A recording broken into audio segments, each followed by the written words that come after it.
ஓம் முருகா போற்றி. ஓம் சரவண பவ. என் அன்பு குழந்தையே, மனதை குழப்பும் பிரச்சனை எல்லாமே விரைவாக சரியாகிவிடும். மனதில் போட்டு எதையும் குழப்பிக்கொள்ளாதே. எல்லாம் சரியாகிவிடும் என்ற நம்பிக்கையோடு உன் மனதிடம் நீ சொல்லிவிட்டு உன்னுடைய வேலை எதுவோ அதை நீ பார்த்து கொண்டே இரு. உனக்கு விரைவில் ஒரு அதிசயத்தை நான் நடத்தி காமிப்பேன். நிச்சயம் நடக்கும். ஏற்பட போகும் அதிசயங்களுக்கெல்லாம் நீ நன்றி என்று ஆழமாக சொல்லிக்கொண்டே இருக்க வேண்டும். புரிகிறதா? அது எப்படி சரியாகும்? சரியாகும் வழிகளை பற்றியெல்லாம் நீங்கள் ஆராய வேண்டாம். எப்படி சரியாகும், எப்போது சரியாகும் என்றெல்லாம் நான் சொல்லப் போவது கிடையாது. நிச்சயம் நடக்கும். நமக்கு ஒரு சில வழிகள் மட்டும்தான் உனக்கு தெரியும். ஆனால் உன்னை படைத்தது யார்? நான் அல்லவா? இது எல்லாவற்றிற்கும் இந்த பிரபஞ்சம்தானே காரணம். அந்த பிரபஞ்சத்திற்கு 1000 வழிகள் உண்டு. அது சரி செய்து தரும். உங்கள் வார்த்தைகள் மற்றும் எண்ணங்கள் பிரபஞ்சத்திற்கு கட்டளைகளாக அனுப்பப்பட்டு விரைவில் அது சரி செய்து தரப்படும். அதனால் எப்போதுமே உன்னுடைய மனதை நேர்மறையாக மட்டுமே வை. நல்லதை மட்டுமே சொல், நல்லதை மட்டுமே பேசு.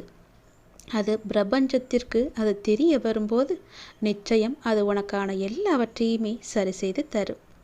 உங்களை சுற்றி எதிராக நடப்பதை பற்றி எல்லாம் நீ கவலைப்பட வேண்டாம். உன் மனதில் பயம், குழப்பங்கள் வரும்போது பதட்டம் இல்லாமல் அமைதியாக இருக்க நீ கற்றுக்கொள். நான் மிகுந்த நம்பிக்கையாக இருக்கின்றேன். விரைவில் எனக்கு அதிசயம் நடக்கும். எனக்கு ஏற்பட்ட அதிசயங்களுக்கு எல்லாம் காரணம் அந்த கடவுளும் இந்த பிரபஞ்சம்தான். அதனால் எல்லா அதிசயங்களுக்கும் அந்த கடவுளுக்கும் பிரபஞ்சத்துக்கும் நான் நன்றி சொல்கிறேன் என்று நீ அடிக்கடி சொல்லிக்கொண்டே வா. இந்த பிரபஞ்சத்திற்கு நன்றி என்று ஆழமாக மனதில் சொல்லிக்கொண்டே வா. நிறுத்தாமல் சொல்லிக்கொண்டே இரு. உங்கள் வார்த்தைகள், நம்பிக்கையான உணர்வுகள், சந்தோஷமான எண்ணங்கள் போதும். எல்லாவற்றையுமே அது நிச்சயம் சரி செய்து தரும்.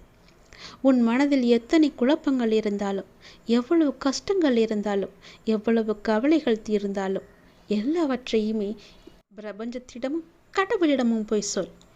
எந்த மானிட பிறவியிலும் நீ சொல்லிவிடாதே. அவர்கள் எல்லாம் உன் கஷ்டத்தை பார்த்து சிரித்தவர்கள், சிரிக்கப் போகிறவர்கள். அதனால் உன் யாரிடமாவது சொல்ல வேண்டும் என்று ஆசைப்பட்டால் உடனே சொல். நேரம் காலம் எல்லாம் பார்க்காதே. எப்போதும் பிரபஞ்சமும் கடவுளும் உன்னை பார்த்து கொண்டு முழித்து கொண்டேதான் இருப்பார். உன் கவலைகள் எதுவாக இருந்தாலும் சொல். உன்னுடைய பிரார்த்தனை எதுவாக இருந்தாலும் சொல்.